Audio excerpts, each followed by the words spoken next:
Alrighty, Danielle. Thank you so much for being here with me. So, I would love if you could just share what drew you in to find food freedom and what made you say, like, I want to learn more about that. I was really interested in the new perspective that I saw. I actually saw you on TikTok first, um, and I had just been struggling with a new diet, like my most recent tries at like feeling healthier, and I was so frustrated. It became like a compulsive thing where I was really recording like everything that I ate and making sure that I was exercising the right way, and it became so overwhelming that I was just frustrated and burnt out from diet culture. And so to hear a totally new perspective was really what drew me in to be like, oh, I want to learn more about this. So Awesome. And we're so glad that you did. Um, I would love to hear from you. How has your relationship with food changed throughout this process?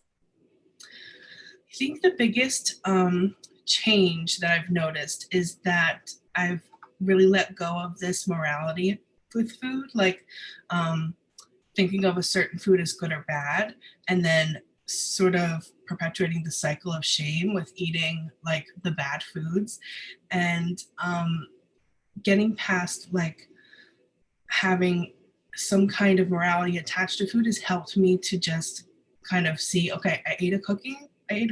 That's fine. Let's move on and let's, like continue with your day because it's not the end of the world because that's not a bad food. It's just a food that happened and it's over. So I think that's the biggest like change in my relationship with food.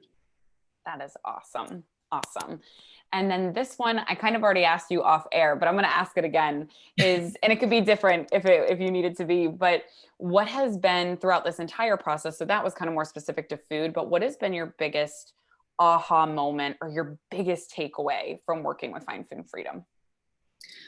My biggest takeaway, I think, is giving myself the evidence of like, this is not something that is unattainable. Like having peace with food is not an unattainable thing. Like it's something that I've proven to myself through like working with individual sessions and like engaging with the coursework throughout the weeks that these are practices that like they can connect between what you are learning and like what you're actually doing.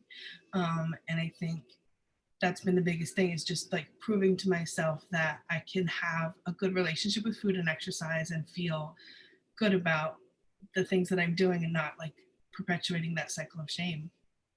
About that. That's so beautifully said.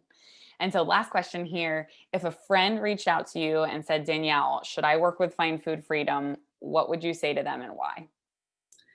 I would say yes, absolutely. I would say that this if you're interested in